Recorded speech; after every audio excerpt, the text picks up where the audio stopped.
Hi everyone, it'll just be a couple of minutes before we get started. We're just waiting on everyone to join.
Hi, we're still waiting on people to join, so just if you hang on in there and make sure your camera's turned off.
Hi everyone, welcome to AUSA AGM. In a shock twist, we're already going to do a quorum check. So Ellie will post a link in the chat, and that voting link will be to check quorum, I believe. So hopefully, we're asking students only to vote in the quorum check. Only students are to vote in this quorum check, and not any trustees or staff. And Ellie has posted the link in the chat. If you click on that link, we can vote. And then we can start the meeting proper.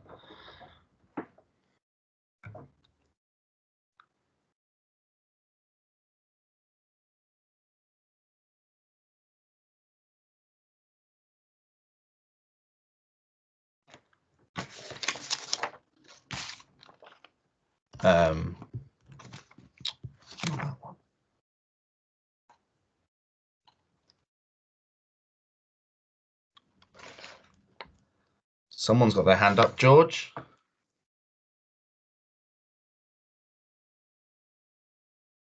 Is that a hand that is meant to be up?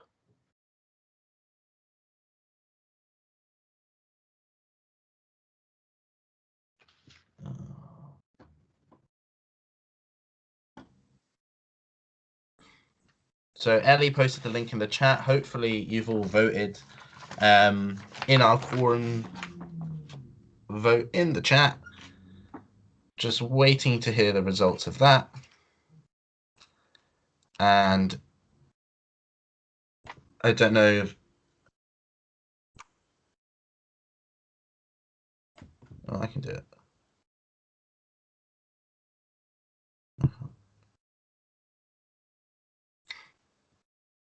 We're going to resend the link in the chat again, just to make sure we've caught everyone that's come in the last couple of moments.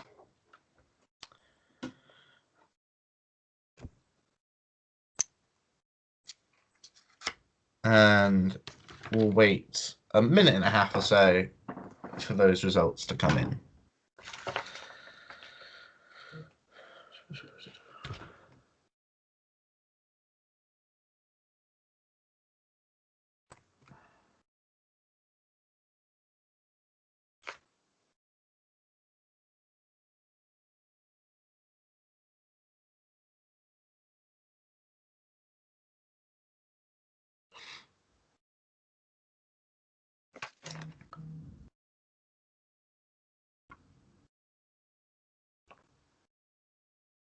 Can anyone hear anything is the question.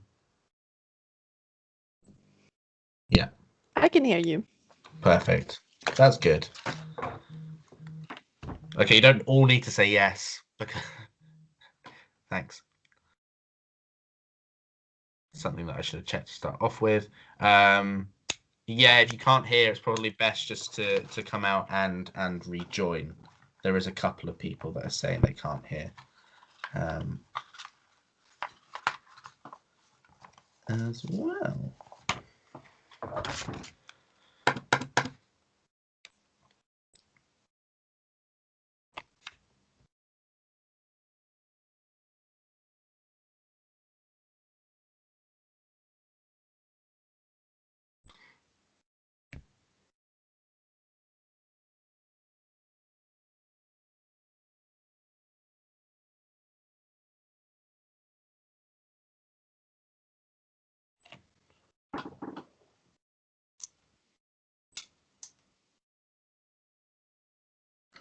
So the link to vote is on the chat.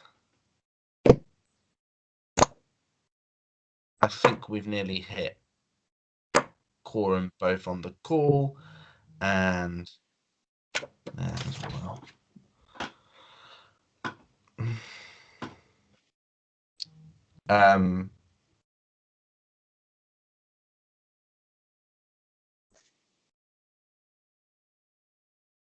Few people saying it doesn't allow them to vote. I don't know if you use Google Chrome, you need to make sure you're logged in under your ABDN email address.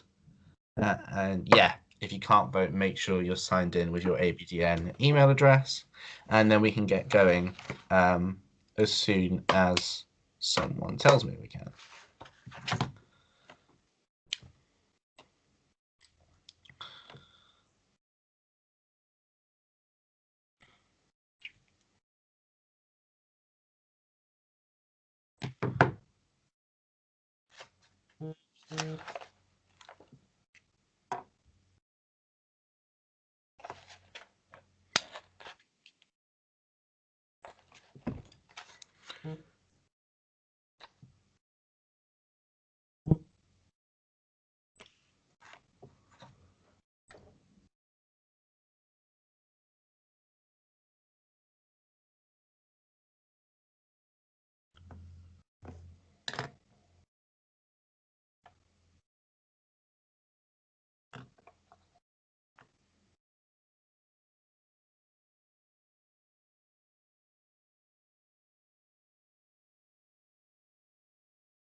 Okay.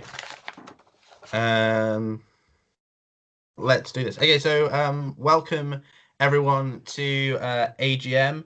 Live from my bedroom, something I didn't think I'd have to say when I first started doing this job, but fair enough. Here we are in the middle of a pandemic still, but this is AUSA's AGM 2021. Thanks for joining us today. Make sure that your camera is off, of course. And yeah. So I'm Matthew Angel. I'm the Student Council Chair. Today I'm chairing AUSA's AGM as well. And we've also got all of your sabbatical, well, a few of your sabbatical officers today. They make up part of the AUSA Trustee Board. Cecilia, Andre, Radina here, and obviously Louise and Isla are also your sabbatical officers at the moment. And then we have other student trustees and external trustees here today with us. So thanks to everyone for joining us, and thanks to all of you out there for joining us as well. We have hit quorum, which is excellent. Means we can get our bingo cards out and start playing the game. Housekeeping. This event is being recorded, so make sure you only say things that you wish to be recorded, I guess. Make sure you keep your camera off unless you've been asked to speak. The chat function will be closed until we get to the Q&A sections. It will open and close throughout the meeting as well. To provide for the voting links to be able to communicate it to you in the chat. We're going to try to answer as many questions as possible, but please do be patient. Of course, there's over 200 of you in here, which is excellent. So just make sure that you're all being as patient as possible. If we don't know the answer, of course, we will endeavour to find it out and let you know. And due to this event being live, please make sure that all questions are sensible and that all participants are treated with dignity and respect, of course. Also, after certain events this week, let me just get up something that AUSA feel it's important to communicate to you at this point of AGM. AUSA say in a statement that we are aware that there are various conversations about an ongoing complaints investigation. As this investigation is not complete, we can't comment on it. This situation sparked a lot of discussions and will involve different people with different views. We would like to ask anyone who is involved in those discussions to remain respectful. We condemn any form of abuse. Racist and disrespectful comments have no place in a modern society. So that's just a statement that I was asked to read out on behalf of AUSA at the start of the meeting. So yeah, we can then move on to the agenda for today. It's all up there. It was all communicated in the papers that were sent out and published on the website as well. So that's all good then. And we can go then straight away, I think, to approving the agenda for this meeting, unless anyone has any questions on the agenda. Robbie, I can see your hands up. We'll just wait for you to be unmuted by AUSA staff. Just in the, can you hear me? Yeah, perfect. Interest of expediency, I moved to the election results, moved to the beginning of the meeting. Okay, let me just check to see if that's something that we can do. Obviously, they've been placed there. Let's be transparent. They've been placed there with the interest of ensuring that quorum is kept throughout this meeting, so that we can get through as much of AGM as possible, which is a good thing. I'm just waiting to hear back from someone whether we have a mechanism to change that. I am unsure. Someone is typing though. Right. So we will just wait a couple of seconds and we'll have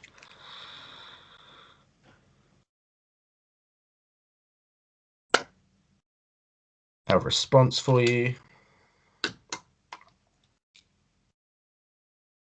Anyone else have any questions about the agenda while we're waiting? Yeah.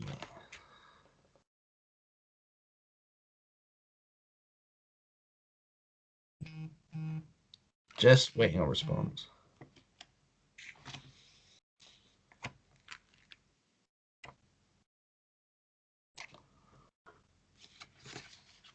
Glad that we're hitting hurdles in the first 2 minutes. This is good. It's challenging. It's challenging the. As well, I can see Anne-Marie's got her hand up, so maybe we want to go to her while we work out the answer to Robbie's question as well.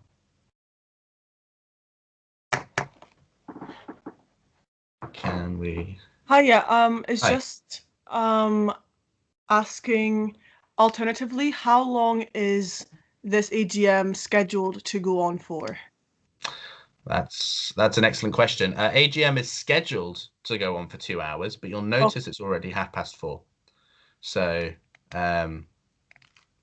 basically, we'll see. Okay. it's the answer to that question. Just a reminder to everyone as well, I forgot to mention at the start. Can you make sure you say your name and committee or society or whatever you're representing here today, just for the benefit of the minute takers as well. So just your name and society or what your role is as well. That would be excellent. Okay, so we can change the order of the agenda. We do need a seconder, though. Ivana? Yeah, that's true.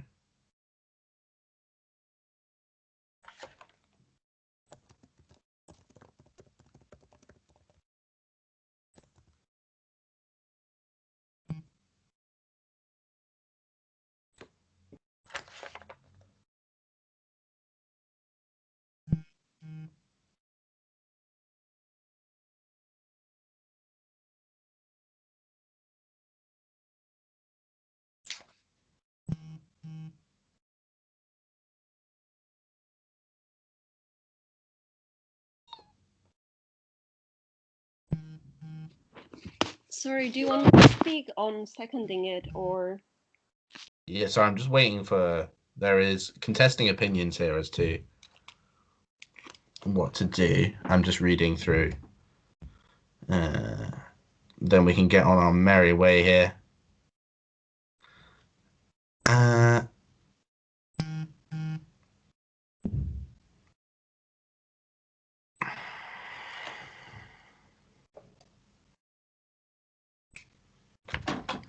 Just bear with us, everyone. 2 seconds.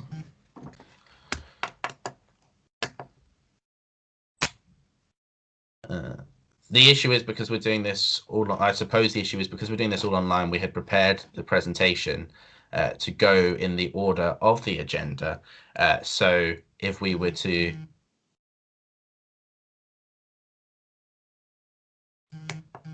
We would have to change certain things.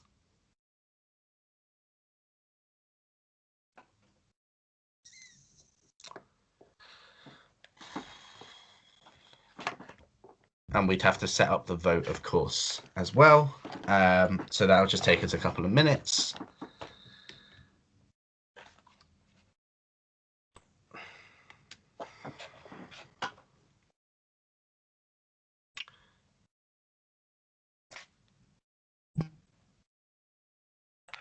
We are.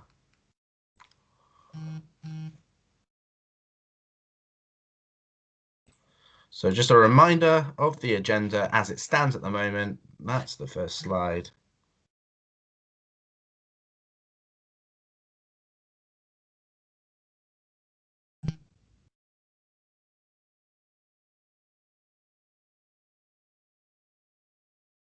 Camilo?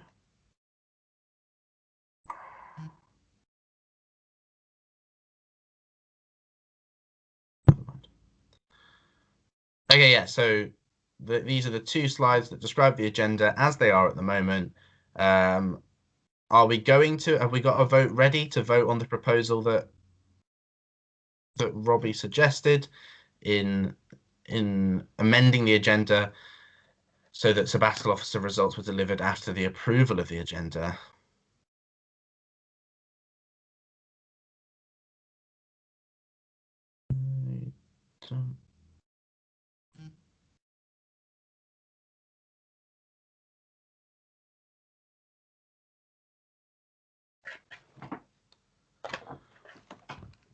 Okay.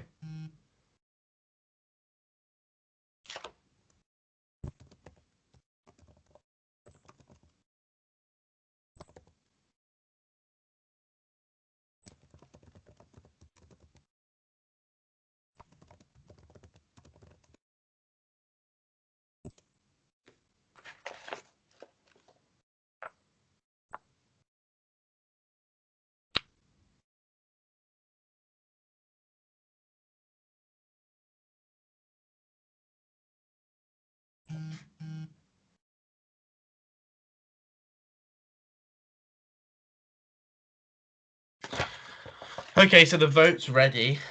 So we're voting for the agenda to be amended to announce the sabbatical officer results immediately after the approval of the agenda.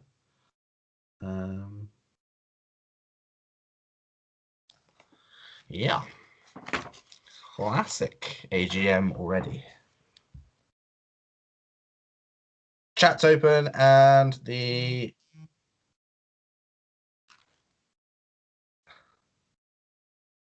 voting link has been posted. So you can click on that and you have 90 seconds to vote. We're voting on whether the agenda should be amended.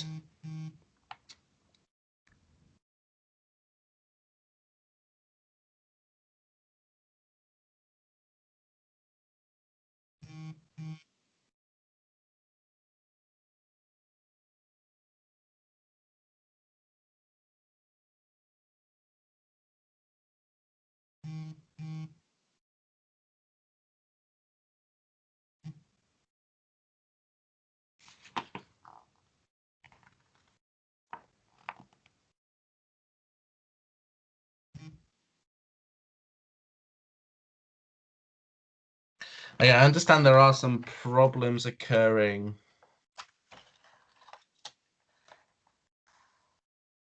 You're only meant to share your committee details, your role, your name when you're speaking. Everyone appears to be doing it through. It's just when we call on you to speak that you share your committee name. Then, yes, you don't need to announce your name and title unless you're speaking. Thank you. Or else we could be here all day. And at the moment, it feels like we're going to be here all day. So yeah, we are now voting on whether the agenda should be amended. Proposal to change the agenda and announce results of sabbatical elections after the approval of the agenda.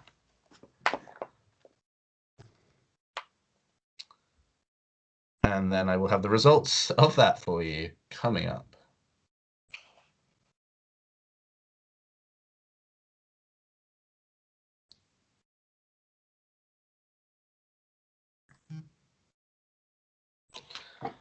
I understand that there are some problems as well with the university's new two-factor authentication thing when people are going to vote.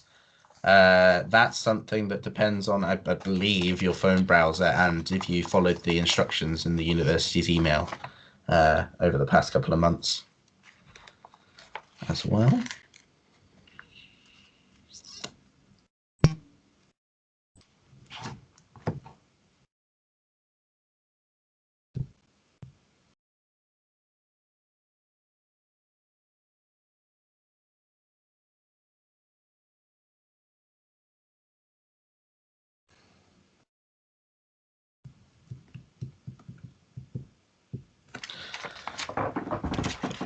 Just waiting on the results.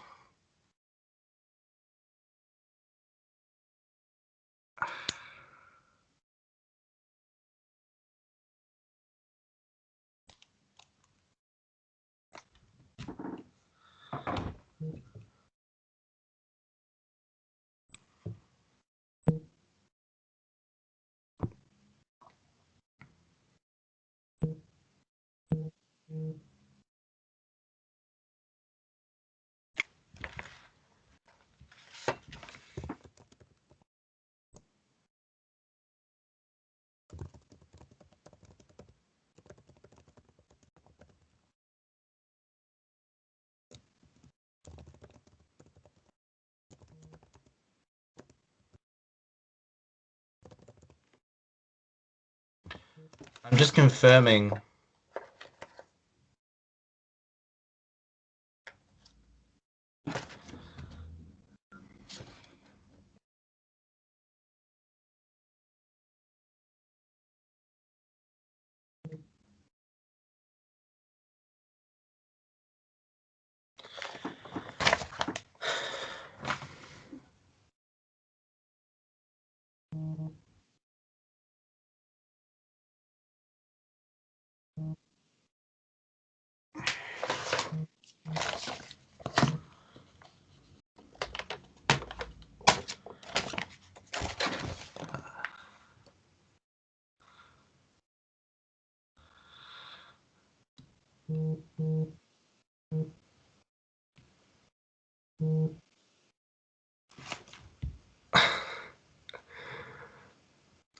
So we're just waiting to find out because, like I'd explained before, the whole AGM had been set up in this way specifically so we could announce the results throughout the AGM. So that will now take more time to change. But like I said, classic AGM already. This is vintage. Vintage. If anyone has any ideas for filler chat, please get in touch. Hashtag AUSA AGM. There are already complaints about my lack thereof of filler chat. It's difficult to talk to yourself in a room.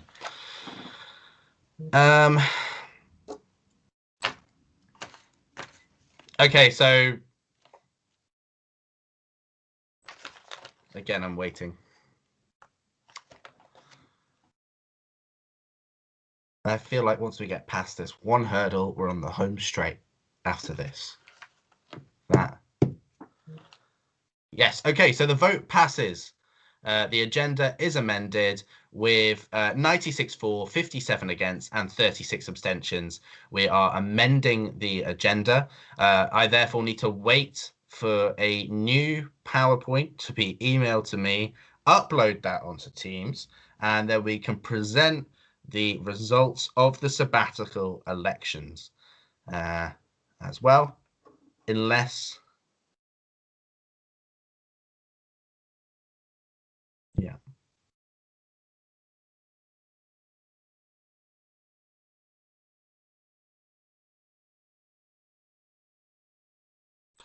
So,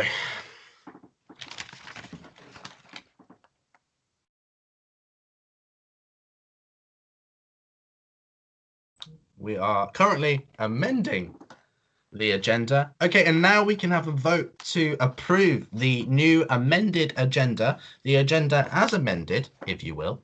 And Ellie will pop the vote in the chat to vote to approve the amended agenda. The agenda as amended. And hopefully, after that, we can get going proper.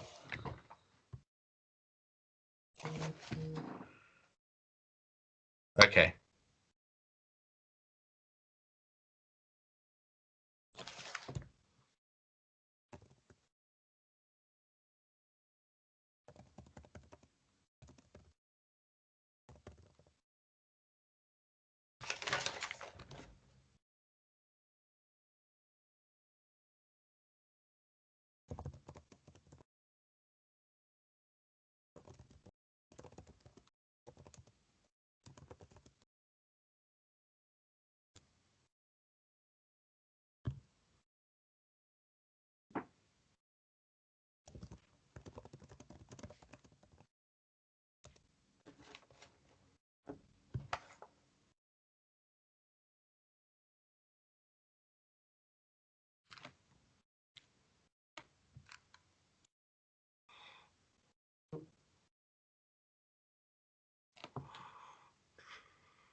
Yeah, but just to reiterate that point, you don't have to say your role until you are called upon to speak. Your role and name is when you're called upon to speak, and then we do that bit.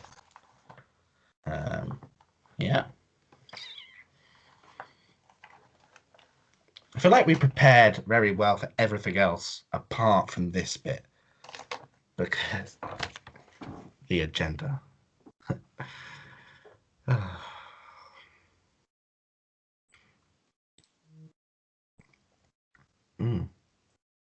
Nice of Joe to join us today.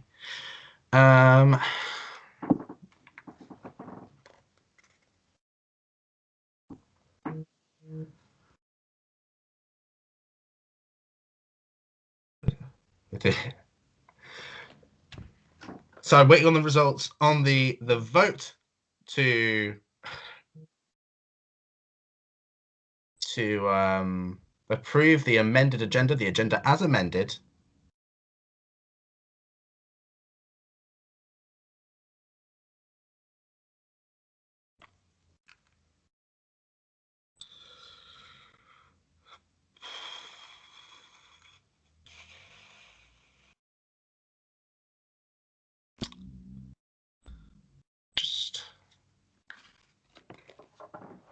Okay, so we are approving the agenda with 128 votes for, 20 no, and 10 abstentions. So we've approved something. Wait, well done, everyone. Perfect. Okay, so now I'm going to hand over to Cecilia for the first time this evening to announce the results of the sabbatical elections, and I hope she's ready to do that because obviously now was not the time she was meant to do that. I haven't heard from Cecilia, so I'm hoping she's ready. Cecilia, student president, Hey. I am here. I have no idea what the new presentation looked like, so I'm sorry if I say someone's name wrong. Do you want me to skip through and use the presentation and show people's names as we get to them? If that means that we'll get actually, I can just jump. I can just jump slides. This works fine.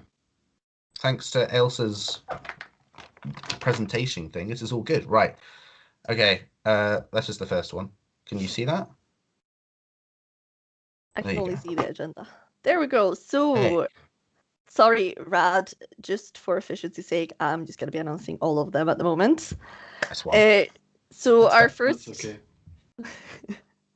So our first announcement is for the new Vice President for Communities, which is, drumroll, Camilo. Congratulations, Camilo.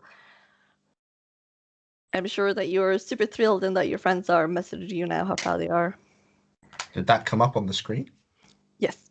Oh, wow, this is revolutionary. Right, next one. The next one will be who's going to be our VP for Education next year. I see this already been revealed, so I don't think I have. It says displays. Congratulations, Andre. Shocker, you were uncontested, but I'm sure that you had a worthy campaign anyways. Oops. Right, and then this one. And our Vice President for Welfare next year is going to be... Sorry, 2 seconds. Just darting around the presentation. There we go. Ivana. Congratulations, Ivana. Lovely. And are you... Oh, no, this one. Yeah, there's another one. There you go. Next one will be Vice President for Sport. We had 3 contestants. Let's see which candidate won. Let's see. Oh, there it is. There. Congratulations, Adam. I look forward for your handover for us to have a VP Sport. Now, would you like to do the referendum first, or the president, or are we saving referendum for later on? Well, I'm pretty sure referendum was not voted on. Exactly. So we can save that for later on. Go with that. Go with that. Okay. So president then. Yes. Let's see who's going to be replacing me. No one could replace you, of course, but well, Aberdeen might disagree with you there, Matt, but I'm sure this person will live up to the work. So the next student president will be Alisa. Congratulations. Well done. There we are. So they are extensive handover you got in front of you. So they are the results of the sabbatical elections. Brilliant. Okay. Right. So we go on to the approving of the minutes of the 2020 AGM. Now that we've done that bit, so please vote now using the link in the chat. You're voting on whether to approve the minutes of the 2020 AGM, which was pre-apocalypse. You can vote yes, no, or abstain. So the link should be posted in the chat. Bye, Ellie. It's coming. There she is. And you can vote with the link on the chat and to approve the minutes of the 2020 AGM.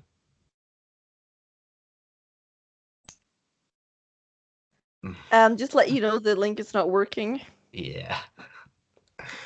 Well, okay, so we'll wait a couple seconds and hopefully Ellie will post the correct link. This won't be her fault. This will be technology's fault.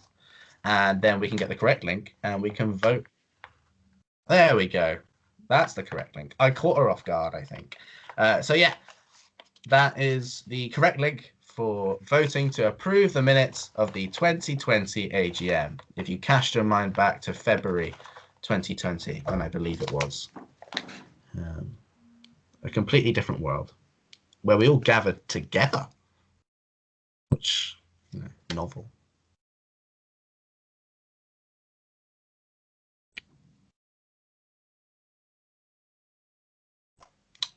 Giving you all about a minute and a half to vote.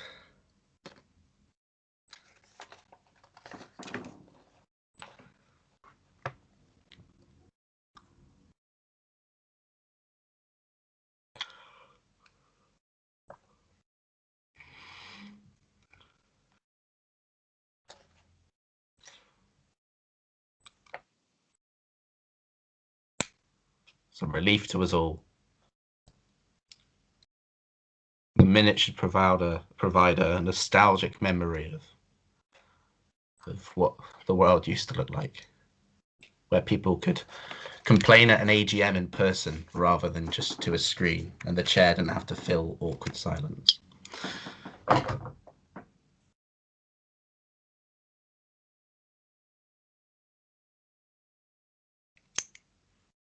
Just waiting for the results on approving the minutes of the last AGM.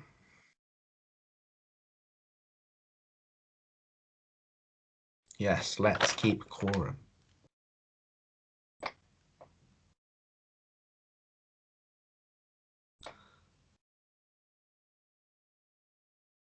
Okay, so that passed. The minutes from the last meeting passes with 144 votes for, 4 against, and 31 abstentions. And we can then finally move on to the next page, which, there we go, perfect. AUSA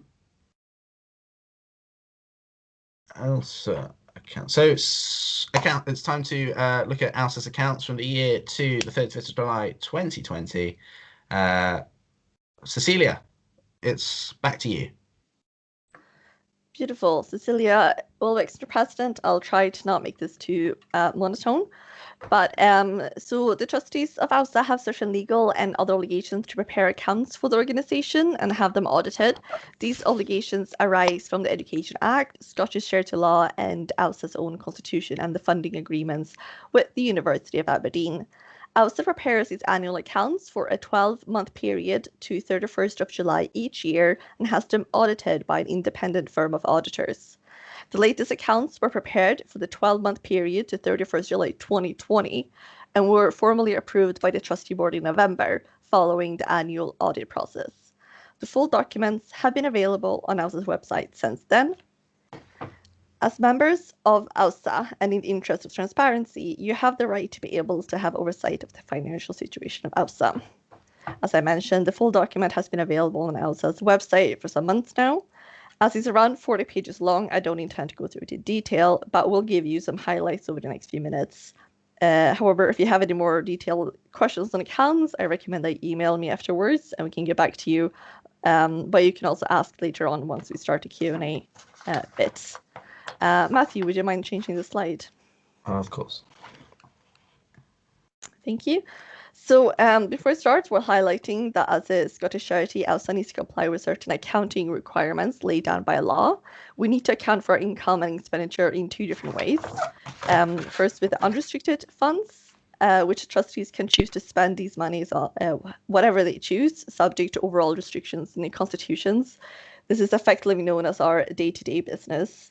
We also have restricted funds. Any income received and given for a specific purpose can only be used for that purpose and not for anything else. A good example for this is our sport grant, which can only be spent on sport. As you will all be aware, a year ago we were all going into lockdown due to the pandemic. Therefore, the last 4 months of the financial year were not as typical as in previous years. We had to close Union Brew and the rest of the union building, and all our staff moved to working from home. Despite this, we ended the year with a small, unrestricted surplus of £9,000, having originally accounted a budget for a break-even result. However, we made a restricted deficit of £59,000, which means that our overall deficit for the year was £50,000, which was covered by reserves brought forward from previous years. It's worth going into the reasons for the restricted deficit in a bit more detail, and this is basically due to timing. We received a £50,000 in the previous financial year to provide funding for the International Hardship Fund. However, we didn't make any payments until this financial year, totaling £24,000. No further income was received that year, although we received funding, received an additional £50,000 to continue the International Hardship Fund.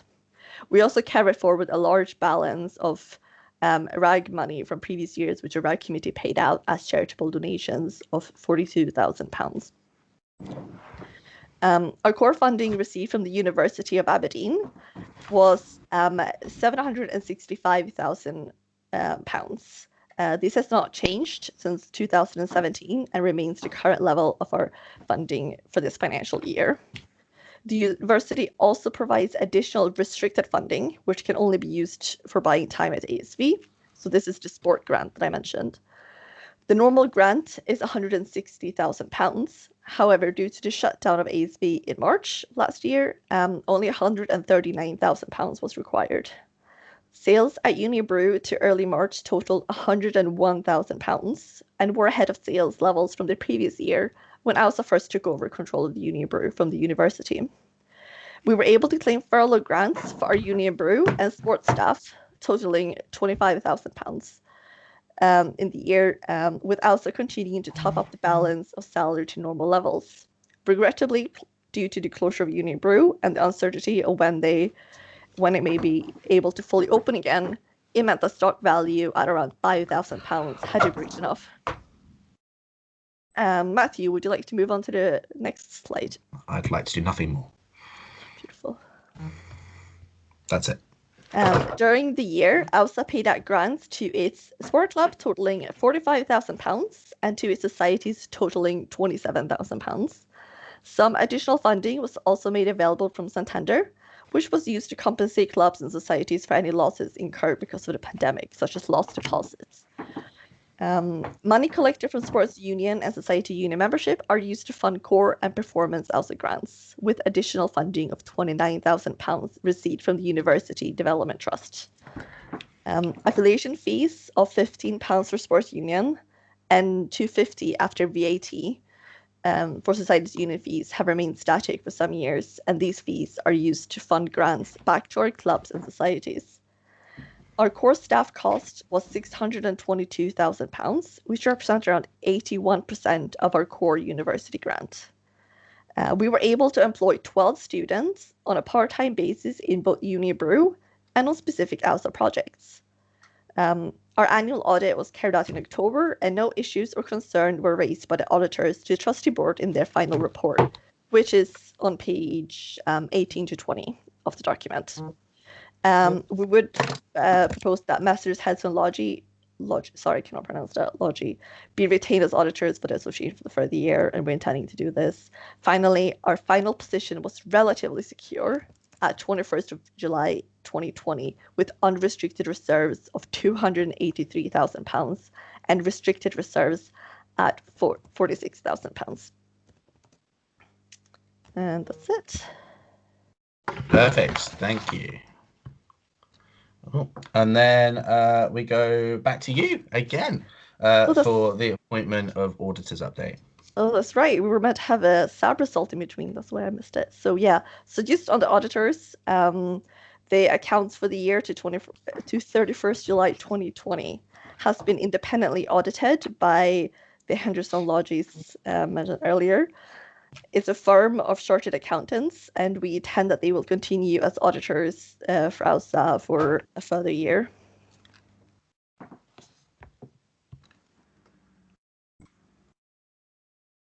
Thank you.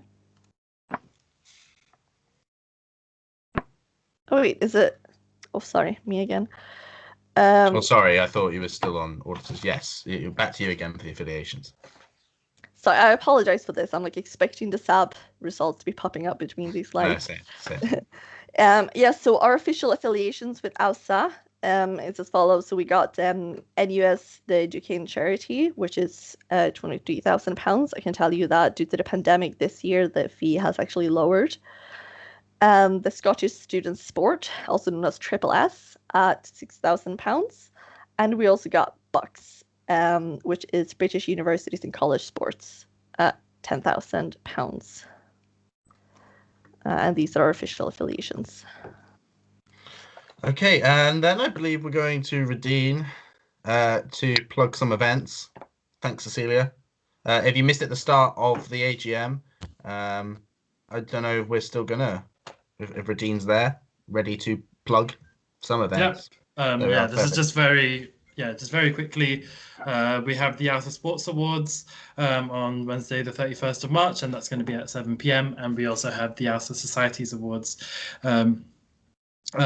which is coming on April the 8th at 7 p.m. as well. And also just to keep an eye out on social media for updates on the standing committee elections. And we also have Mental Health Awareness Week coming up, and we have the SA Awards and Colour Awards coming up as well. So yeah, very quickly, those are our upcoming events.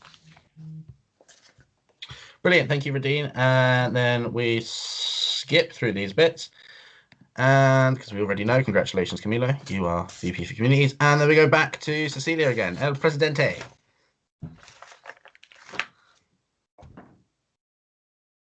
Oh, we can't hear you, you're muted. Thank you. Mark that on your bingo cards. Cecilia, student president, and that wasn't on the bingo card. I don't know if I'm insulted or not. Oh, look, a joke. You can tick that off also. So we have 23 active policies. You can find them all on our website, and they are allocated to specific sabbaticals which you can lead on and actively work on. So if you've got any specific questions around them, you can bring it during the Q&A section, and the relevant sabbatical will try to answer that question. There were 10 policies passed at Student Council during the 2019-2020 academic year, and 3 policies were passed at our latest AGM in 2020. That's it. That's that one. Okay, and then we were gonna announce VP for Education, but we know that Andre has been re-elected into that role. Congratulations to him once again. And then it's time to go to questions to the trustee board. So please post your questions in the chat. Please be patient. We'll try to answer as many questions as possible. If we don't know the answer, we will endeavour to find it and let you know. And due to this event being live and recorded as well, please make sure that all questions are sensible and that all participants are treated with dignity and respect. So does anyone have any questions for said trustee board? I believe the chat is to be opened for this, but please only use the chat for questions to the trustee board as well. I'll ask the questions to the trustee board when they come in, if they come in.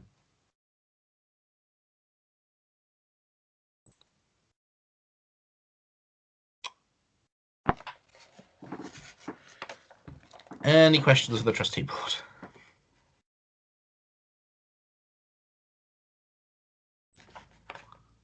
This is surprising. Should I give it a couple minutes, or we can just move on?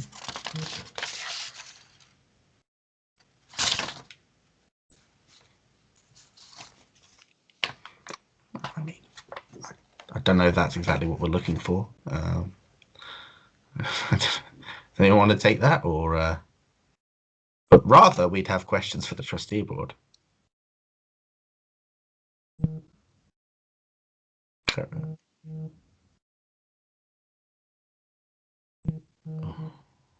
We have got quorum. I can say that confidently.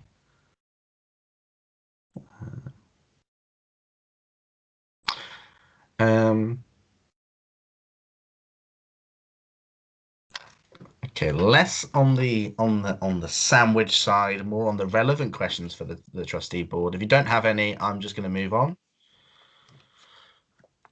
Okay, that's a question. Why did you hold both the elections and the Unus referendum at the exact same time? Feels counterproductive in terms of exposure. Anyone from the trustee board want to come in on that? Hi, Cecilia Wolbeck, student president. Thank you, Connor. We held the sabbatical elections and the Unus referendum at the same time in an attempt to get the biggest turnout possible. With the referendum, we need at least 10% of the student body to participate in order for the outcome of that vote to be valid. Generally, the sabbatical elections, when we got the highest turnout, and thus that's why we wanted to put them together to encourage the students voting in the sabbatical election to also vote in the Unus referendum. Anyone else want to come in on that from the trustee board? Are we okay to move on to the next question? Unless anyone puts their hand up, I will go on to the next question. Oh, hold on. 2 secs. Something that I've been told to say is coming in. Yeah, if trustees want to answer a question, they should raise their hand so it's easier for AUSA staff to find them. We have a question that's come in from Nina. If we can return to blended learning before the summer, why don't we get a graduation? It's in the open air. She says that not sure if you guys can answer this, but does anyone wish to hazard an answer on this question? Cecilia? Oh, I put my hand up by mistake. Cecilia. Thank you, Cecilia, student president. So regarding the blended learning and the summer graduations, that's not something we can really answer. It's something that we are working with the university to lobby for, but of course there are safety risks that even we have to accept might still be there, but it is something that we are trying to convince the university of. But it's not something that I can really answer on why this decision has been made. Anyone else from the trustee board wants to come in? No, it's just Cecilia that had her hand up for that one. So remember, questions to the trustee board need to be put in the chat for me to read out. I've got a question from Jack. Will there be another referendum next year if this one fails to reach the minimum turnout?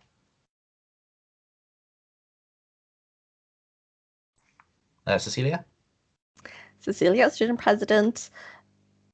We do not have any obligation to do another referendum, as we've done our done what we've had to do according to our bylaws. However, it is well within the students' right to call for a referendum by following the proper procedures within the bylaws.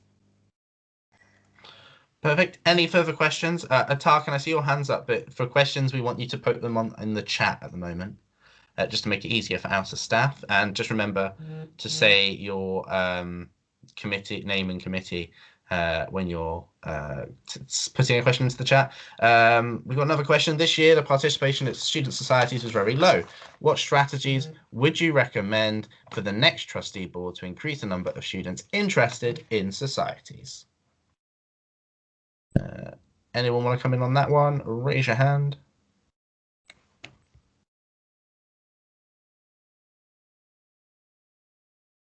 Anyone? None of the trustee board wanting to offer an answer to that question. I can repeat the question in case you can't see it. This year, the participation at student societies was very low. What strategies would you recommend for the next trustee board to increase the number of students interested in societies? Maybe we can go to Radine for that one. Yeah, thank you. Radine, are you there? I don't know if you have to wait to be unmuted. Well, you might not know that you are muted. Radine?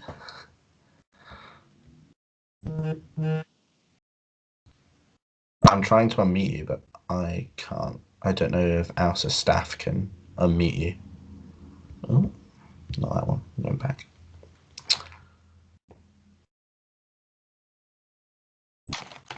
Just, Radine, can you hear us? Because we can't hear you.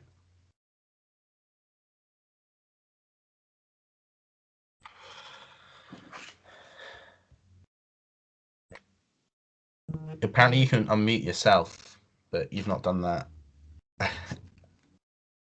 Are you okay, Radine? This has now become a wider issue. Cecilia, we'll go to you, and we'll try to make contact with Radine. While we wait for Radby to unmute himself, he's having some techie issues. He used message. I can answer another question that came in from Rebecca. Nice one. So Rebecca from the Archery Club has asked whether there's any further updates on the lobbying the sport officer agreed to at the last AGM to gain access to butcher for clubs again. So the VP for sport has been off this year, signed off, and I've been in the capacity to deal with representative matters of sport. At the moment, butcher is being used en masse for COVID testing, both for university students and for the wider community.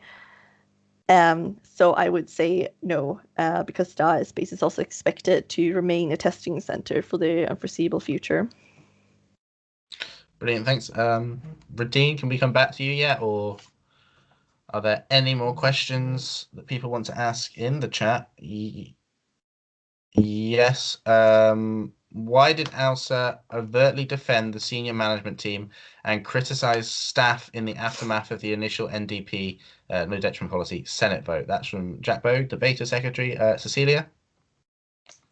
Cecilia, President, I feel like I should answer that one because that was me. My point of overtly defending the senior management team and criticize staff in the aftermath on the initial NDP was because at the moment when the news were being released, the university as a whole was being blamed for the rejection of the no detriment policy, and I felt like actually we need to hold the actual people who rejected it to account, which was not senior management who don't generally vote in SMT, but academics at the time. So I wouldn't say really defend, more like we worked on this policy with senior management, and I felt like in this case we actually need to acknowledge that we work with them and AUSA academics who should be held to account at this point, not SMT. But I can understand how that could be misconstrued as something else. But I do believe that you should hold the proper people to account. Okay, brilliant. I'm guessing Radine's still having technical issues, so we'll go to the next question. If the NUS referendum failed to reach the 10%, can you confirm if that means AUSA is no longer affiliated? That's from Braden, who is the School of Social Sciences convener. Anyone want to come in on that one? Cecilia? So if the NUS referendum fails to reach the required 10%, that means that we will take no action on this referendum, meaning that due to the nature of the rules that were passed at the Supreme Council last year, we will remain in NUS until the next referendum. Thank you. Still waiting on Radine, praying that he's okay. We'll go to Giovanni. I feel remote learning students are not very much involved in any student life activities. Often we are not even aware anything is happening. Are you planning to reach out to them and have them more involved? The pandemic proved that being local is not a must. People can participate remotely as much as those on campus. So is anyone wanting to come in on that one?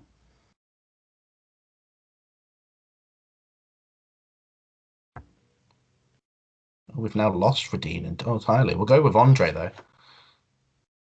So, Giovanni, thank you for the question. So, we're quite aware that AUSA has focused on certain type of activity in the past. So we're still exploring on how do we engage, distance learners or online-only students better, as well as our postgrads and other groups of students that have been, perhaps less targeted by AUSA before. So it's currently work in progress, but we're hoping that over summer we can make some strides towards making that happen.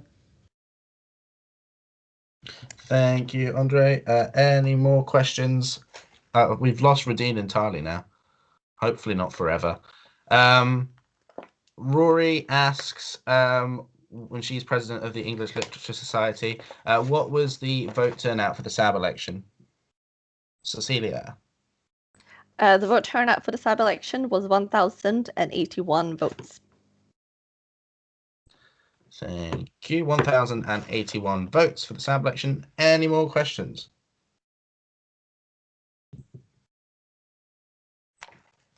In a percentage. What is that in a percentage? Do we know? Cecilia? Cecilia, student president. The voting closed yesterday, and we met with the returning officer this morning to count the votes, which means that we have not had time to work out the percentage yet, as we need to get the most up-to-date figures from the university on our student numbers. But the breakdown of results will be posted online, as it's currently Friday afternoon, probably not until early next week. Okay, brilliant. Thank you. And I have confirmation from Twitter that Radine's computer is just restarting. He is healthy and safe.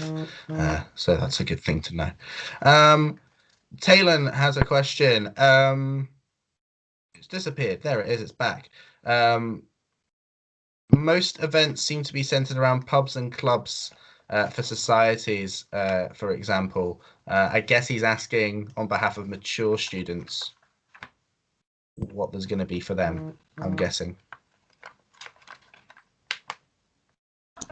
So I'll answer it quickly because I think Brad would have more information. But in terms of societies, we cannot really force societies what kind of events do they have. And as far as I'm aware, we as AUSA have never been sort of holding pub crawls and stuff like that. So we will still try to achieve like a variety of events once we go back to being in person. And we can always have a look, how do we help societies run their events and all that kind of thing to make them more inclusive. But Rad would unfortunately have much better info than me. Okay, thank you. Then a question from Rosie, who I believe is co-editor-in-chief of the Gaudi. Given recent events, what does AUSA plan to do to make sure their commitment to equality is more than performative? Does anyone want to come in on that one?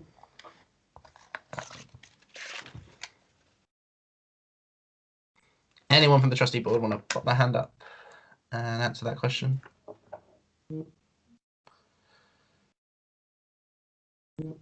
Anyone at all? So the question was, given recent events, what does AUSA plan to do to make sure their commitment to equality is more than performative? In case you can't see that. No one?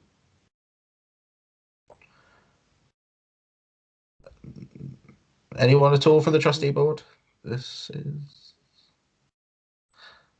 Okay. Don't want to leave anyone's question unanswered, but no one seems to be putting their hand up.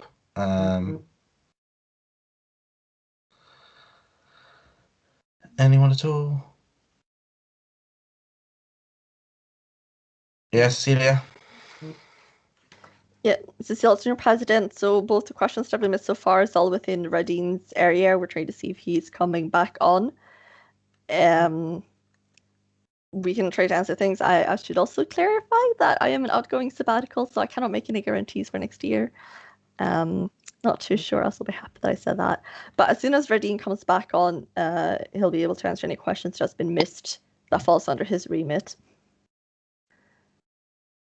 Lovely. Yeah, so we'll just be waiting for Radin to come back as well. Unless anyone's got any more questions. Yes, they do. AUSAG treasurer.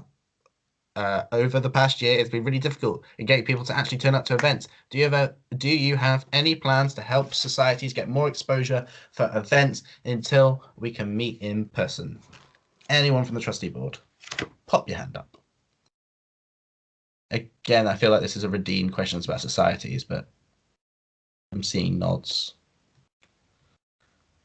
Anyone want to come in on any ideas for that one, or we could go on to another question whilst we wait for Radin and his mountain of questions to return. He may not want to return when he sees how many questions there are.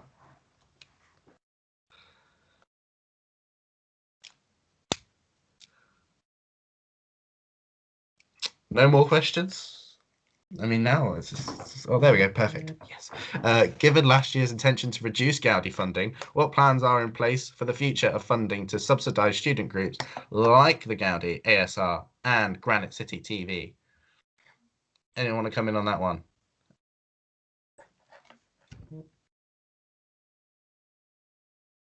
Cecilia. This one, Cecilia, Senior President. This one also falls under Rad, but I was going to point out that Rad has just rejoined the meeting. He's safe. He's alive. Perfect. So we might want to repeat the question that's been missed and falls under Rad's area. Okay, we'll work backwards then. So, Radin, this one's for you. Given last year's intention to reduce Gaudi funding, what plans are in place for the future of funding to subsidise student groups like the Gaudi, ASR, and Granite City TV?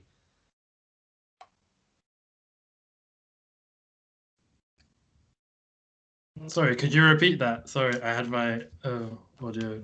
That's okay, no problem.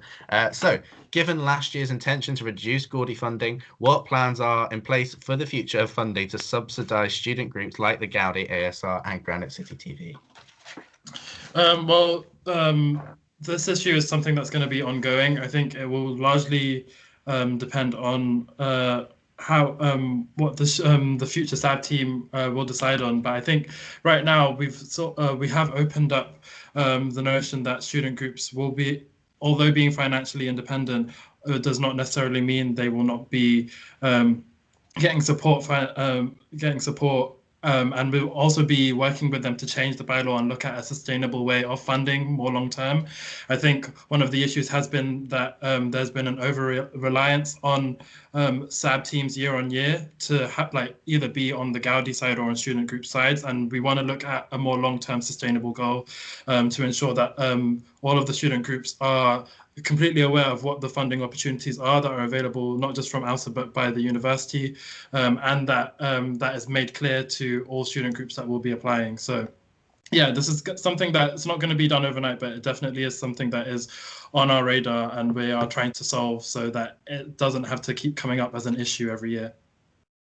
Brilliant. And then we had another question for you whilst you're away. Over the past year, it's been really difficult in getting people to actually turn up to events. Do you have any plans to help societies get more exposure for events until we can meet in person again? Yeah, so that's a good question. I think student societies especially have been at the mercy of the pandemic this year, which has been really unfortunate.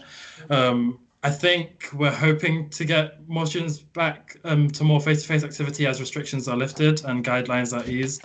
I do think that in general, like, we're hoping for a smoother running of online activity for the next academic year. Obviously, it still remains to be seen what the university will look like at the start of the next academic year, but hopefully incoming committees and AUSA in general are better prepared for online activity and engagement. So the online freshers last year, for example, had over 1,000 people last September, but we didn't anticipate some of the teething issues caused. And so it's been a learning curve over the past year. And so, yeah, just being prepared for online activity is something that we're really keen on doing and ensuring that there's a lot of engagement.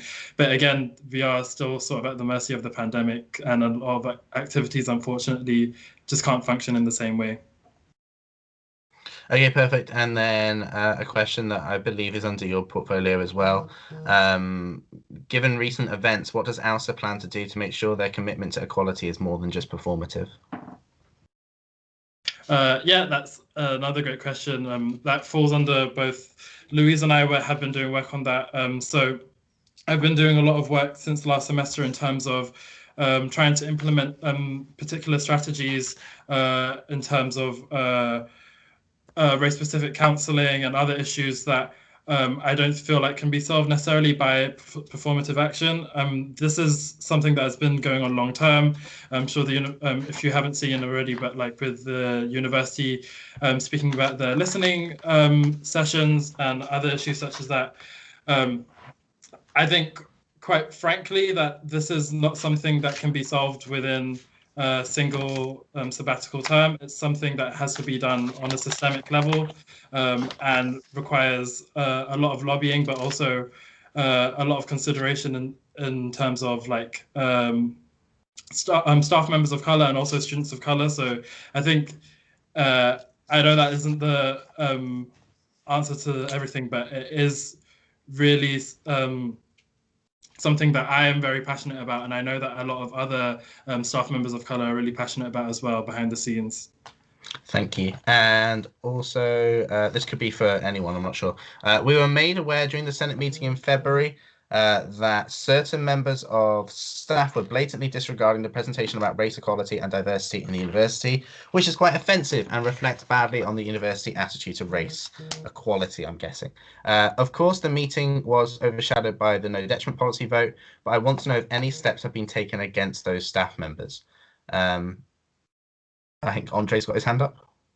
Yep. So the situation with that was those staff members were sort of having a conversation that on the previous topic that they haven't quite finished off. So those staff members are quite aware of their actions, and basically we will try to ensure that nobody speaks on any presentations going forward. So when we had the presentations, two of them actually by the vice principals on this Senate and the one before basically didn't repeat. So I think they really took it as a constructive feedback. So there's no any additional sort of thing that we will be pursuing at this point on that topic. Yeah, okay, perfect, thanks. And the final two questions. So regarding the NUS this is from Daniel. Regarding the NUS referendum, if the status quo is favoured in the event of a lack of 10% turnout, doesn't that make it easier for AUSA to put little effort into the promotion of the referendum, which is exactly what many students think did occur, as it is very likely the turnout has not met the 10% margin. Wouldn't it make more sense that the yes vote is not the automatic response? Anyone want to come in on that one? Cecilia. Cecilia, as President, I'm not quite sure exactly why in there that you want to respond to, but whether yes or no was the automatic response, outcome wouldn't matter if we did not get the 10% turnout.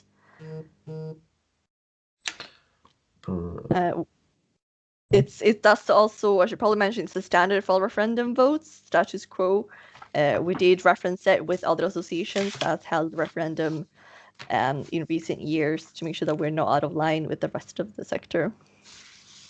Brilliant, thanks. And the final question here, what steps are AUSA taking to ensure free speech is protected on campus? Anyone want to put their hand up for that one? The question was, what steps are AUSA taking to ensure free speech is protected on campus? No one? Yeah, Radine, thank you.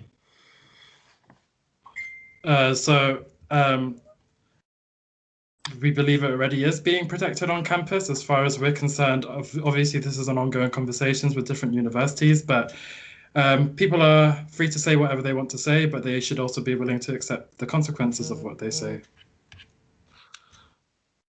Brilliant, thanks. And just because you answered that so quickly, we'll go for a final question from Anne-Marie, and we're closing the chat now. As soon as I finish reading this question, I hope, if everyone is ready. Annie here from the Bain Forum, piggybacking off the previous question, how will you ensure that protected free speech doesn't... Okay, so how will you ensure that protected free speech doesn't lead to sanctioned hate speech? So how will you ensure that protected free speech... Oh, hold on a minute. It's all jumping around. How will you ensure that protected free speech doesn't lead to sanctioned hate speech? Radine, thank you. You're muted.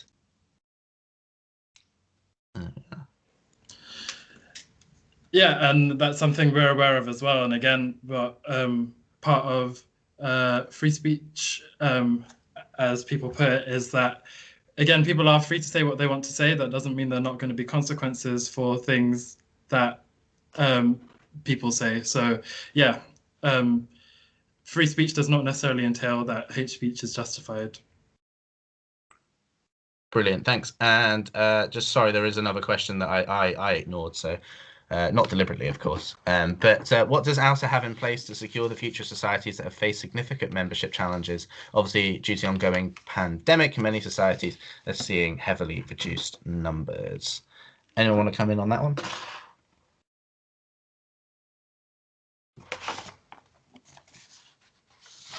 No.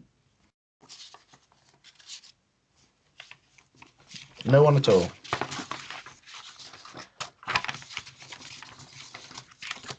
Radine, sorry, your hand's up. No, yeah, I can come on that very quickly. Yeah, that's something, it was similar to another question I answered, but yeah, again, this is very highly dependent on how the academic year looks like in terms of the pandemic. We're just hoping that we have more incoming committees, more well-equipped to run online activities and be better equipped at at hosting online events.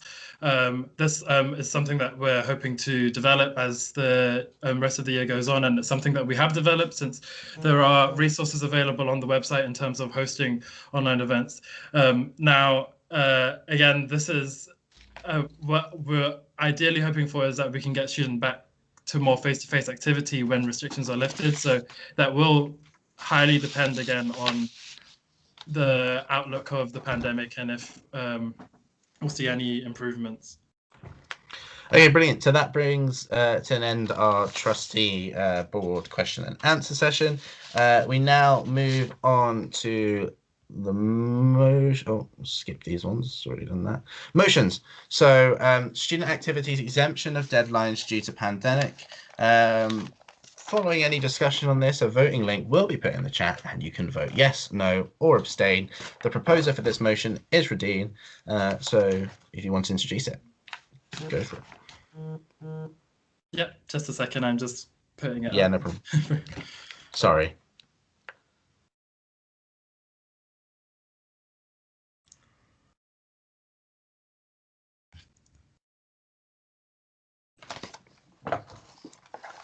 Yep, so this is a motion I'm proposing. Essentially, because of the pandemic, as I'm sure most of you are aware, because you're probably on a committee, that student activities are under a lot more pressure than usual. So what this motion would essentially do is just extend the current deadlines in order to for AGMs and reaffiliation documents to be due by, and so that would hopefully ease student activities and the burden that they're currently facing, as it is something that we're conscious of is ongoing, and societies and other activities have struggled with last year. Brilliant. So is anyone wishing to come in against this? Or do we want to move to a vote?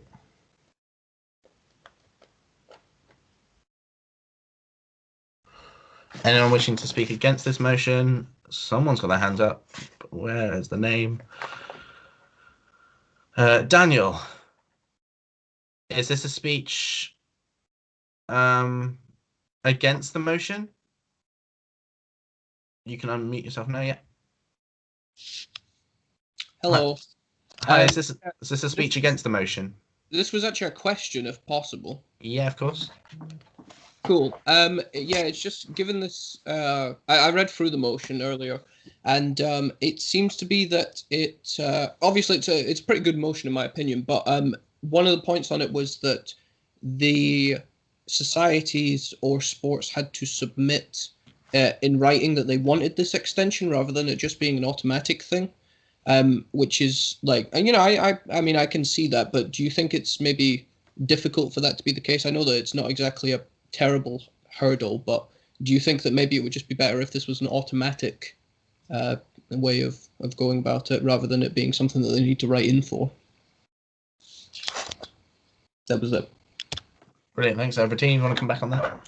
Yeah, well, that is a good point. I think one of the key things, though, is that AUSA staff are going to be very diligent in terms of they have an expectation of documents to be received, and I'm sure that AUSA staff will make the assumption that if they haven't received the documents, that they are either unaware that they're meant to be due by a certain date. And I think in general, the past precedent has been that we have been quite lenient, particularly last year. We were quite lenient in terms of receiving documents late and still reaffiliating clubs and other activities. So yeah, I do take your point, but at the same time, there is going to be a mass communication going out. So clubs and societies should be made aware of this well in advance.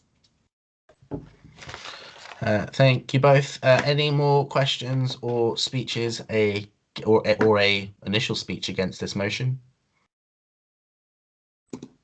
Or are we ready to move to a vote?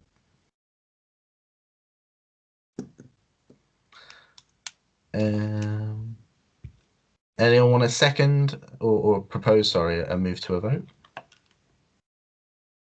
I think we can just do it, can't we?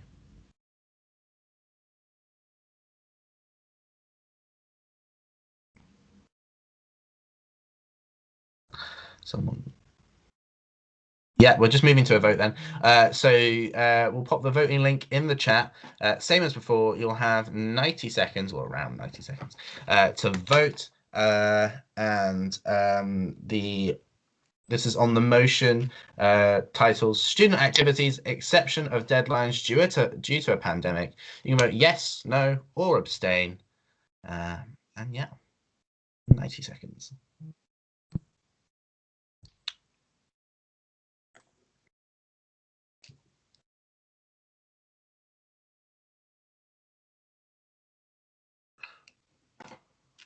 The link is in the chat.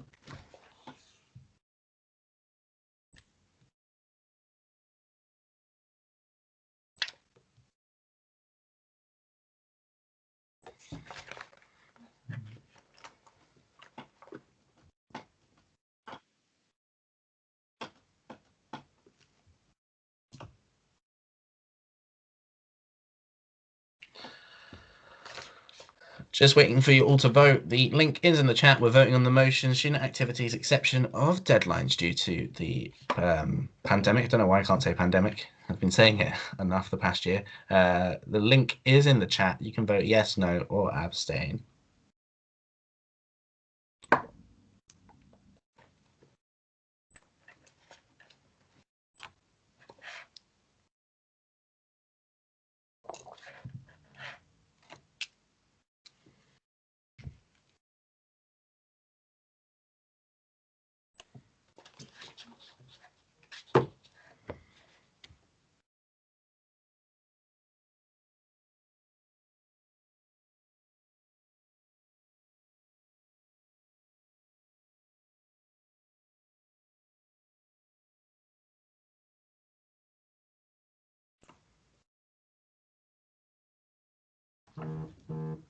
Okay, so the results for that one are in 148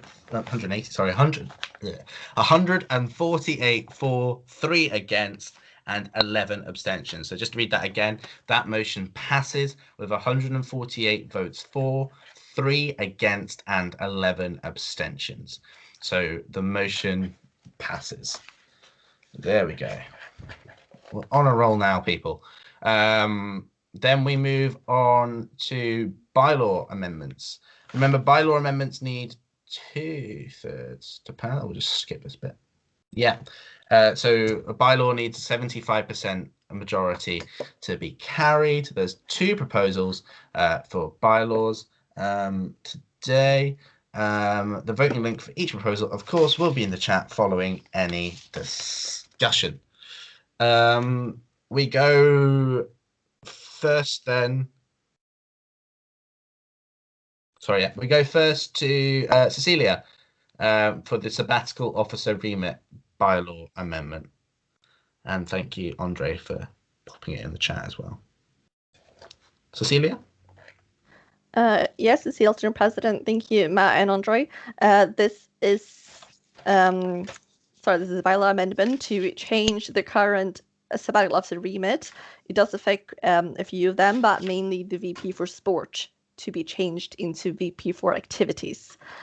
Hopefully everyone here has already read my motion, which included a comprehensive explanation for this proposal. But the core intention of this proposal is to ensure greater balance between the sabbatical officer roles and cohesion between the roles to allow for joint working campaigns and to reduce the inequalities and workloads that sometimes can occur. The sport sabbatical can also quite often fall to the sideline because theirs is not a very political role at the moment, whereas the other roles are quite involved with political campaigning at different stages.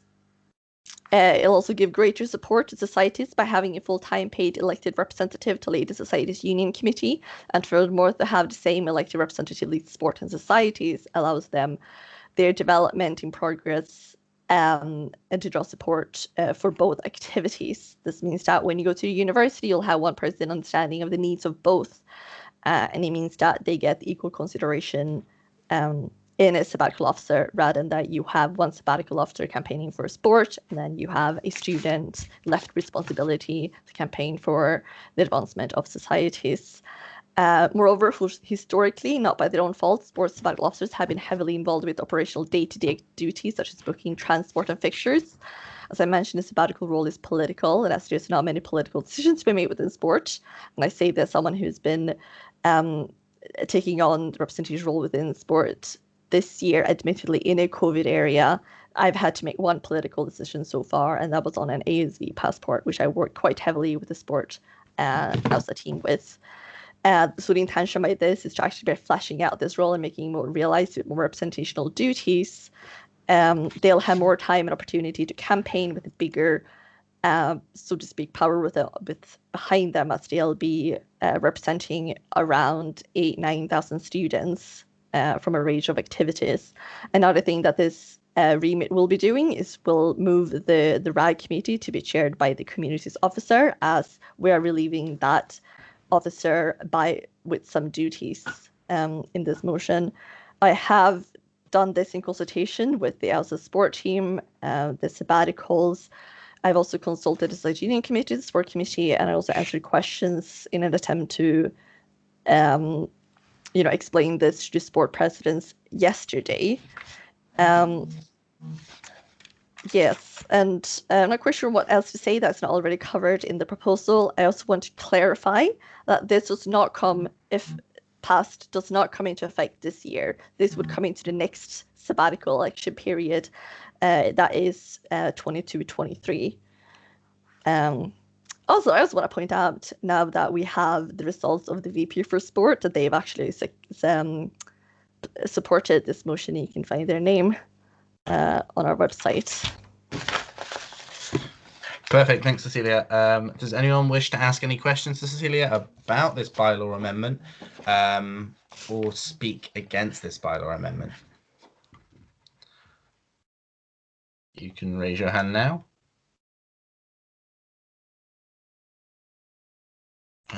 Someone's got their hand up. 2 seconds. I can't see who it is. It's Jack. Thanks, Jack.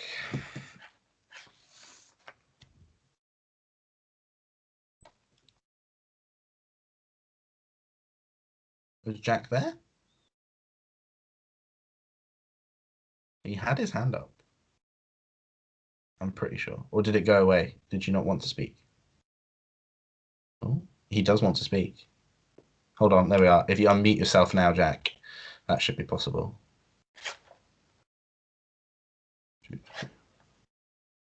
Yeah, you can unmute yourself now. Sorry about that. I was muted throughout all of that. Jack Boak, Debater Secretary. So, how do you intend for the proposed Vice President for Activities to work with the society, or what future do you envisage for the Societies Union in a world with this VP activities? Celia, Mr. President, thank you for that. Good question. With the VP for Activities, societies would be an equal part of their job as we sport, which means that they got quite a lot of their time being able to spend furthering and advocating for societies, working with the activities team to further them. But it also means that the Society Union Committee will have more influence, as they're not just meeting 1 hour a week and then they're feeding back to staff what kind of change they want to see, but rather you got someone who will be dedicated quite a large part of their work to work with the Society Union Committee to further, what they've been elected with their manifestos, but also like what goals and what changes do you want to see with societies. Especially with, as a sabbatical officer, you get quite a bit of inside knowledge, both how the university works, who to go for with what. So sorry, Connor's question totally distracted me there. But I do think I answered that, because you'll have someone who's paid and dedicated. They can actually spend quite a lot of time without any of the other work being impacted, such as studies. It's quite unfair that, the full representative of societies is completely left to responsibility of a student whose sole, first and foremost priority should be their studies. And of course, now it also means that if societies feel like they're being left behind, not quite supported, they have a sabbatical officer that they can go to council and hold directly to account by saying you're being paid to do a job and you're not doing it to the level that we want you to do. Okay, perfect. Anyone want to come in against this motion, or any more questions on this bylaw amendment? Sorry. I want to highlight from the chat that AUSA AGM is far better than a Tesco meal deal. We'll go to Alana.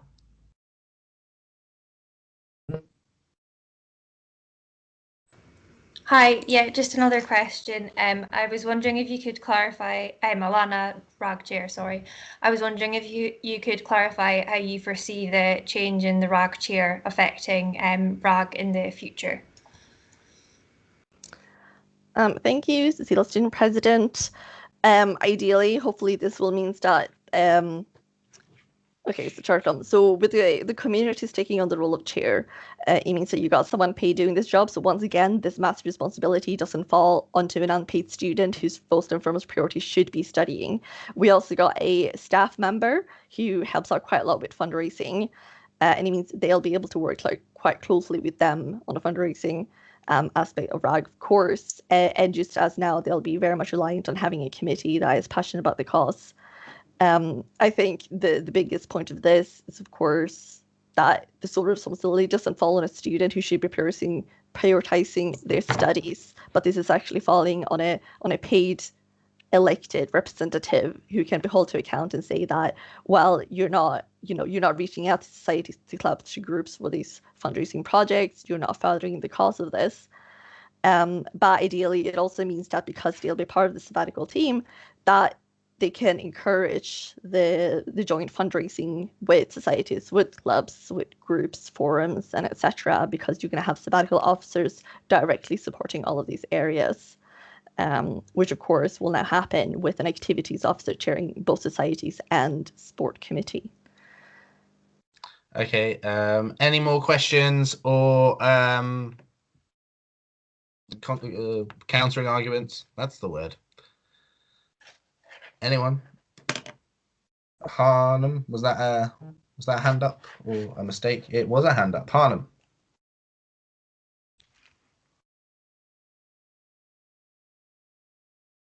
Just waiting for his mic to be unmuted.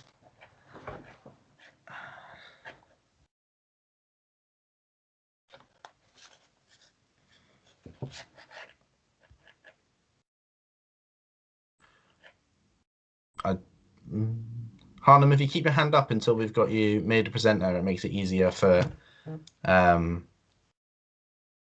staff to find you. There we go. And now you can unmute yourself.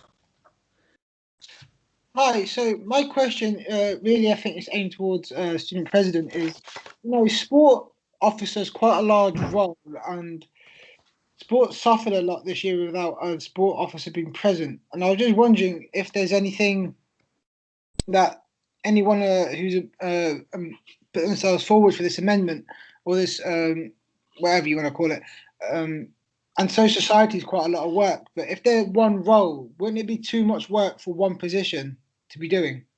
So, yeah. Student president, it looks like Rad wants to come in, but I just want to answer from my perspective, and then Rad can come in. Looks like Andre also wants to come in.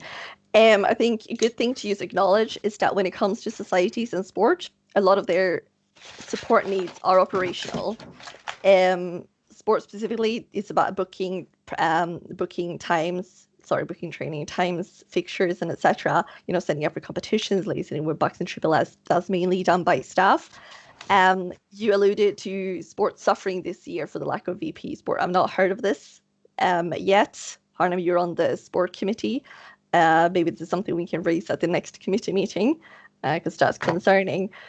But overall, I don't see sport suffering due to this, because quite a lot of their needs is, as I mentioned, operational. And what sport has been missing this year is the political aspects and campaigning. But by having a more realized role that both includes societies and sport, it means that you can have campaigns spanning not just, one specific week of the year for clubs, but something that goes throughout the year and involves all activities, not just sport. You also mentioned that sport remit is quite big, so it's been scaled back a little bit. It's also removed any reference to operational duties, as that should be done by a trained staff member. We currently do have trained staff members, and I do think the best course of action is to let them do the job that they've been doing for years, and to make sure that we have got that continuity, rather than electing a student who is not experienced with this and have them booking trainings and fixtures for students, because they're going to need the time to train and be trained by the current staff to do it, but we already have people doing it. I feel like I'm just rambling with this point. What I'm trying to say is it makes no sense to pay two people to do the same job. Brilliant. Sorry, thank you. I think a pigeon has just flown into my window and smashed part of the glass. Never mind.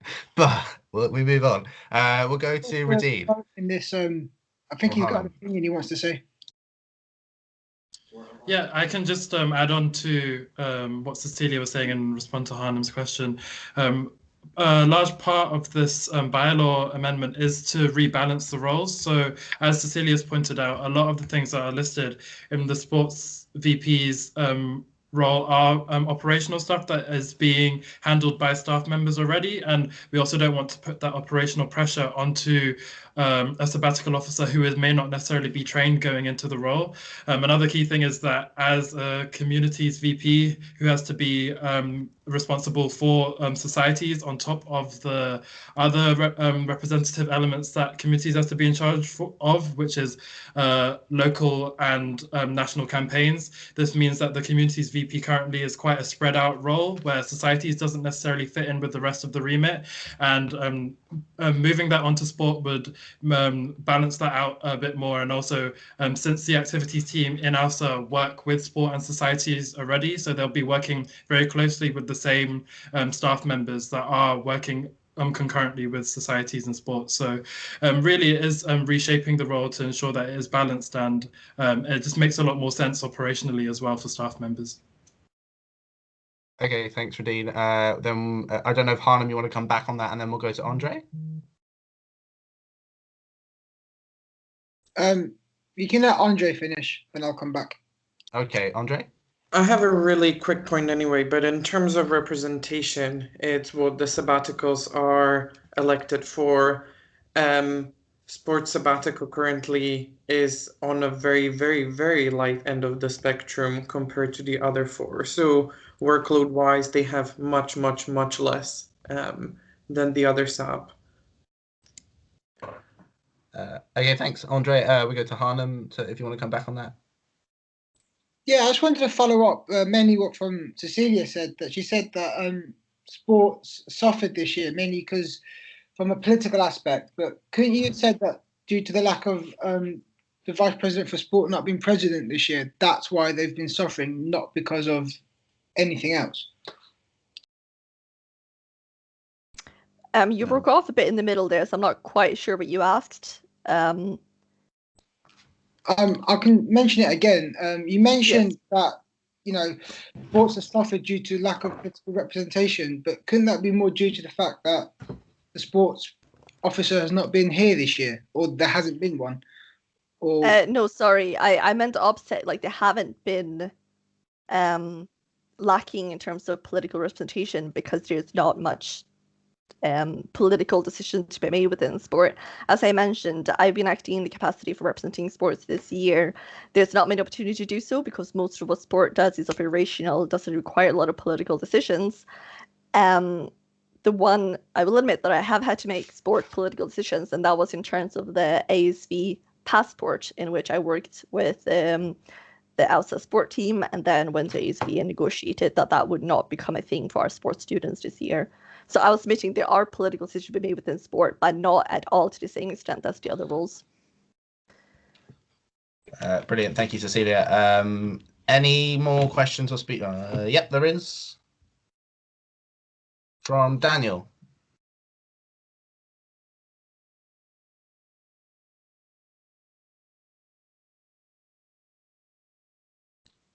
Hello again. Daniel O'Connor, Societies Union Chair. Okay, yeah, so with regards to in principle, I can see, where this is coming from, and obviously for a long time I'd been a big advocate that the societies should have a sabbatical level representation. But with that said, obviously the student president is aware that there is an ongoing discussion within AUSA about the role of the Societies Union Committee and what points exactly are political and should be within the realms of the committee's control and what should be outside of it in the staff control. I understand that this is, just changing the bylaws for the next year, but can the student president commit that this will, still be a continuing discussion as we go forward? And I understand that might be difficult given that she is now going Saab, but, could we suggest that this might be a good idea at least to keep it open for discussion as to exactly what specific details about each remit will be within the realms of the sabbatical officer and which will be moved into the operational stuff by the for the staff to deal with? Absolutely. Okay. We can then go to a vote if no one else has anything else to say.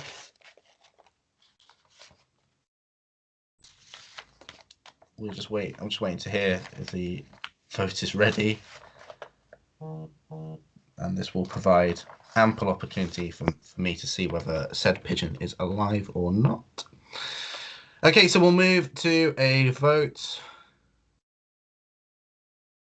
The vote will be popped up on the chat. it has been popped up on the chat. You've got about a minute and a half to vote. So you're voting on Cecilia's bylaw amendment on the remit for. Oh, I changed the slide. For sabbatical officers. Oopsies. Sabbatical officer remits. Voting links in the chat. Yes, no, or abstain.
Okay, we're just waiting on the results of that vote. Remember, we only have one more bylaw amendment after that, and then we will have completed AGM.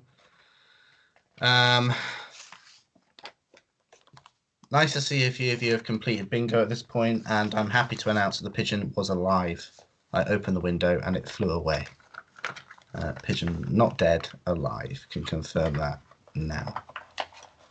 That scared me. Not the. I'm just getting the results on that one. So remember, we'll need a 75% majority to pass. So hopefully, get your calculators out. We can all join in on this one and have an argument like we do at Student Council over what 75% is. So I'm just waiting for someone, hopefully with a calculator, to tell me whether that passes or not.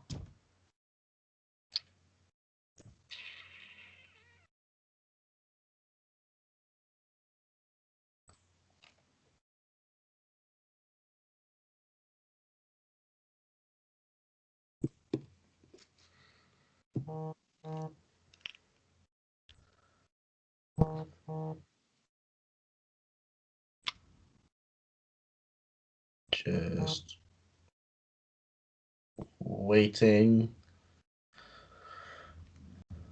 to clarify whether that was 75% or not. It's not as clear cut as you think, you see, because we can't take into account everyone that's,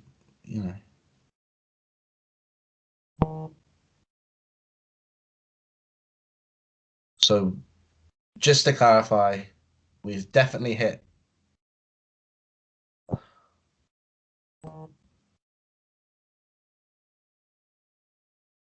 Yeah, it passes, but you've given me two numbers for.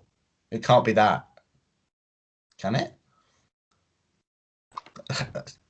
Okay. So sorry. Point of order. Recount the votes. Oh, you're just bingoing now, Cecilia. No, we are confident. We're confident now after three different numbers, but they were just mistypes. Okay, so it's 101 votes for, 26 against, 34 abstentions.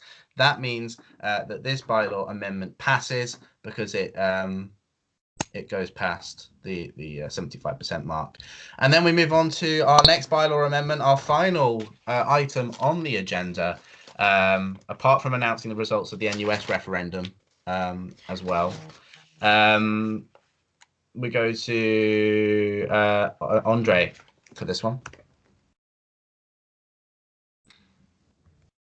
Thank you, Matthew. So, Andre, Vice President for Education.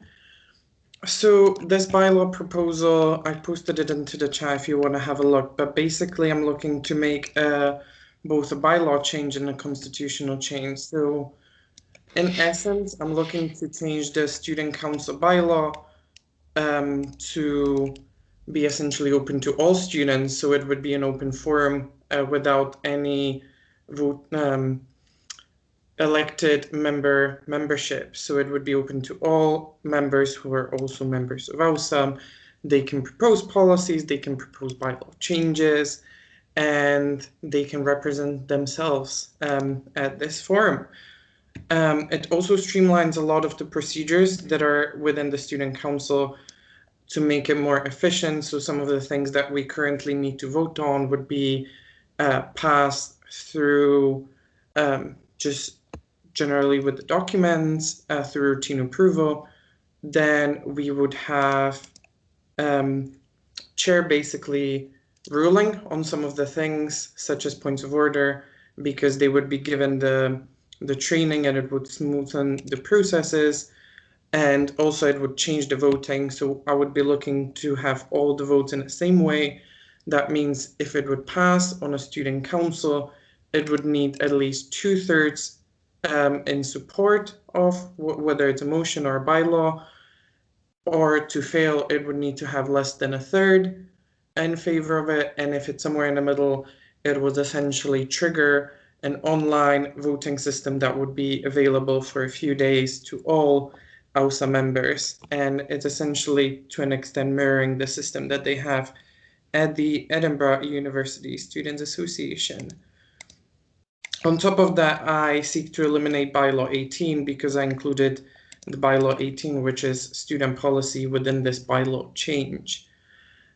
So that's basically it. I will take any questions for clarification if there are any before we move to discussion.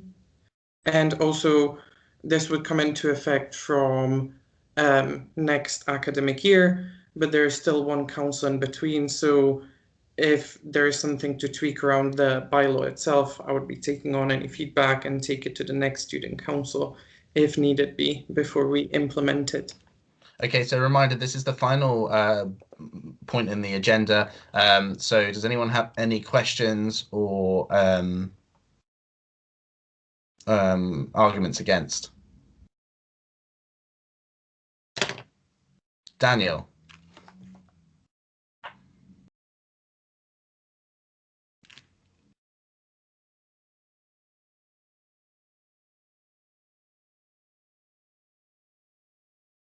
Daniel, just keep your hand up and someone will get to you. There we are. You should be able to unmute yourself now, Daniel. There we go. Yes, hello again. Right, so this is a pretty radical bylaw change. Obviously, it totally changes the meaning of student council, which I think is not something that, you know, should be downplayed. So Daniel, are you asking a question or are you giving a speech against the? Yeah, no, I'm asking a question. Okay, just checking. Yeah. No, I just think if we are going to, you know, do this, then we should just all be aware of the scope of this change. But this obviously makes student council open to every single member of AUSA. So if that is the case, how do we intend to make sure that we have a suitable turnout, especially given that there's a lack of quorum? Couldn't this just lead to people, you know, like groups of people turning up for individual meetings who don't necessarily know, well, any of the rules for the meeting and that type of thing? Yeah, so we'll provide sort of a brief at the start of each meeting, you know, around what the rules are really quickly, and we would hope that students will be aware of what the situation is. And, you know, we would still be engaging with our standing committees, fora, and student groups, so we would hope that at minimum they would still be attending the student council. So we would not expect the attendance to go lower despite there being no quorum requirement, but it would essentially give all students more power to engage within the processes and let them have a say on, you know, what direction AUSA would be taking. So just a little bit of a background. So 2 years ago, AUSA AGM has voted on the idea of this policy, and this was me just bringing it on paper and putting it down and essentially bringing it here for another discussion. But it was previously improved or encouraged by the AGM 2 years ago to have this kind of open student council to all students. Brilliant, thanks, Andre. We'll go to Jack. Just 2 seconds while we get Jack made a presenter so he can unmute himself. Remember, this is the final amendment, so please do stick around. Jack. Okay, so one of the things I want to question about is the stuff to do with the campus-wide vote. So much like the referendum that we're currently having on the NUS, would there be minimum turnout? Would there be a minimum turnout on a campus-wide vote for a decision to be implemented? So thank you for the question. So within the bylaw, it says that the turnout needs to be higher than the amount of members that attended that particular student council. So other than that, it doesn't set any currency. But we would just need a higher number than we essentially voted on it previously. Okay, thanks. And then Emily. Just 2 seconds. Hiya. Emmy Strickland, ordinary member of the Welfare Committee. I was wondering if I could call a quorum check. Yep, you can indeed call a quorum check. Let me just double check how we're going to do the quorum check. I believe we'll have a vote ready to do said quorum check. This was the last point on the agenda. And just need to be voted on. But yeah, we can do a quorum check. So I'm just waiting to hear if we're going to pop a vote in the chat or if we're just simply going to count. I'm sure I will hear in just a couple of seconds what the plan is here. I believe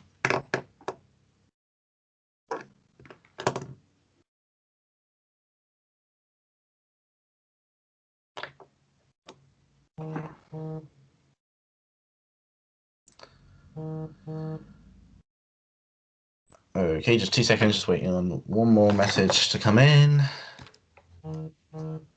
Okay, there's no need for a vote. We have, and it does pain me to say it, lost quorum. Oh, so close yet so far. It was just not going well. Never mind. Okay, so we've lost quorum. No need to do a vote on that one. I believe that means that this business carries on to student council, because we've come through most of it, so I don't know if it can be done at student council. Yep, so we move this business to student council, which is on Tuesday, the 23rd of March, so this Tuesday as well. Everyone is welcome to watch student council. Obviously, councillors can attend through the normal means. Daniel. Yeah, are we still able to hear the results of the NUS referendum, or is the meeting just over? I believe we have to give the results of the NUS referendum, from what I remember Cecilia mentioning to me a couple of weeks ago. I might be wrong. Like I said, it was a couple of weeks ago. She said that to me, so I don't know if that was maybe just for the sabbatical officers. Cecilia, student president, Yeah. The results of the NUS referendum came in today. So yes, we can announce it. Yeah. Just give me... I'll get the slide up. There's a slide. Thank you. Oh. There we go. That's the next slide anyway. There we go. You ready? Ooh, not at all. I need to find my own data. This is what happens when you mess with order. Okay, so... Okay. So the results of the referendum should also continue to be affiliated to the National Union of Students.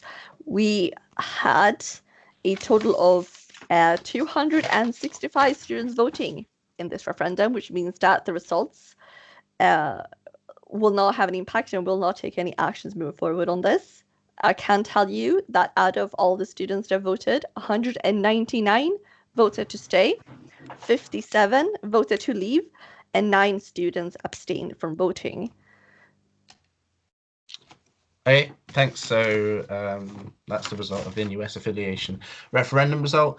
Yeah, unfortunately, we have lost quorum. I don't believe there's any other business that we can undertake at this time. So all remaining business moves to Student Council. Like I said, that's on Tuesday, the 23rd of March. So this Tuesday, we're holding a meeting of Student Council as well. You'll be able to find out more information about that on AUSA's social media channels, I'm sure, in the next couple of days. So yeah, I think we can go. Yeah, so just thank you for attending today. I'm sorry that it didn't fully go the whole way, but just also before we go, a massive thank you to Scott, Carolina, Elsa, Ellie, and Graham, and everyone else at AUSA for helping set up this. They often don't get the recognition they deserve, and they have the unenviable task of corralling me before this as well. So thank you very much to all of them as well for helping set up AGM. Like I say, they don't always get the recognition they deserve. I don't know if we can if someone can ask a question, because we've lost quorum, so this technically isn't a meeting anymore. I'm going to do it, and who is it? Can we take their question? It's 2 questions from George and Connor. Can we take their question or not? I mean, let's just go for it. Go for it. Why not? It's Friday. And yes, Connor, you can go for your meal deal now. Was that the question? Yes, I can confirm that was the question. See you guys later. Thank you. And George?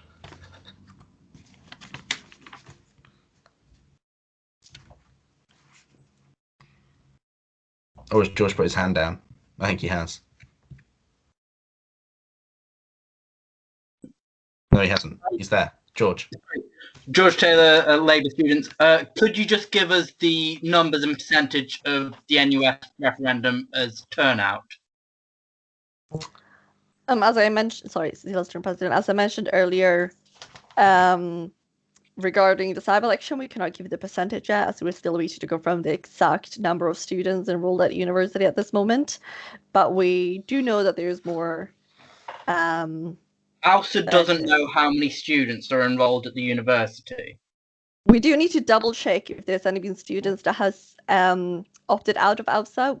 We will not have their number. So rather than us guessing and presuming that no students have opted out of AUSA, we need to confirm with the university in case there has been any. But we will be posting the breakdown both of the sabbatical election and the NUS referendum on our website. Cheers. Brilliant. Okay, unless there's any more questions, thanks very much to everyone for coming to AUSA AGM this year. Hopefully next year is a bit more normal as well. But yeah, thank you very much. Done.